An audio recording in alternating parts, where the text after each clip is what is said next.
Makanya sayur itu boleh di ketofastosis, tapi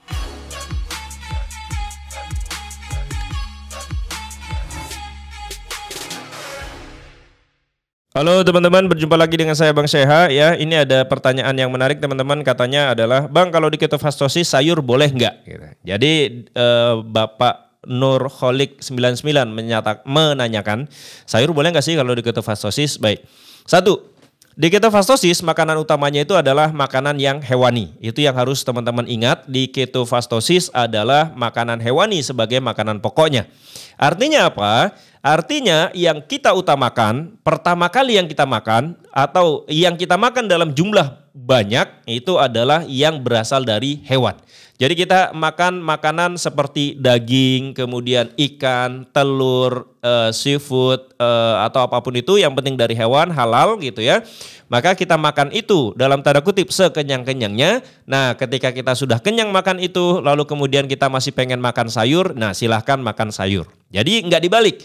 Banyak orang yang kemudian berpikir, oh di ketofastosis boleh makan sayur, lalu makan sayur banyak-banyak, setelah kenyang baru makan yang hewani. Nah ini kebalik, karena makanan pokok di ketofastosis yang kita utamakan adalah makanan-makanan yang berasal dari hewan.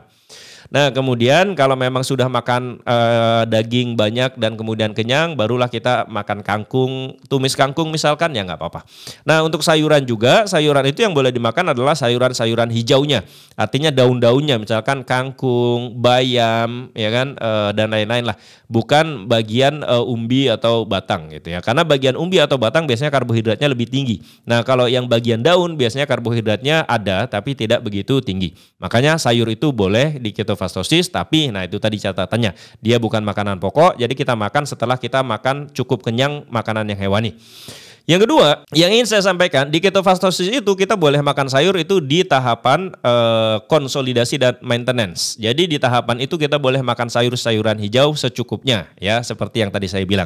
Tapi kalau di tahapan awal, jadi orang-orang yang baru memulai ketofastosis itu diharapkan kita tidak makan sayur dulu selama 2 minggu. Kita benar-benar selama 2 minggu itu makan makanan yang hewani saja. Nanti kalau sudah 2 minggu, diukur gula darah puasanya sudah di bawah 80, baru kemudian kita boleh makan sayur, itu pun sayurnya adalah ketika kita pengen saja, secukupnya saja. Ingat, bukan makanan pokoknya.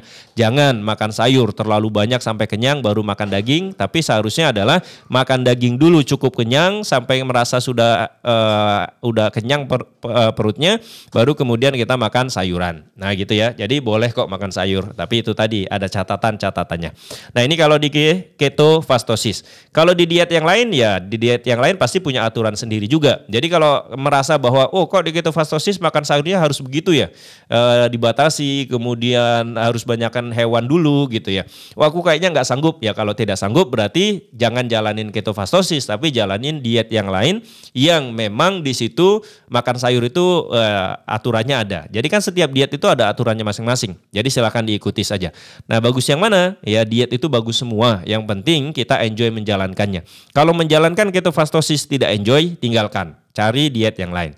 Kalau menjalankan defisit kalori tidak enjoy, tinggalkan. Cari gaya hidup atau diet yang lain dan carilah yang paling enjoy dan paling bisa kita jalankan sepanjang hidup kita. Nah gitu ya. Ini catatannya, jadi sayur itu boleh. Terima kasih sudah menonton. Kita bertemu di video yang lain. Bye-bye.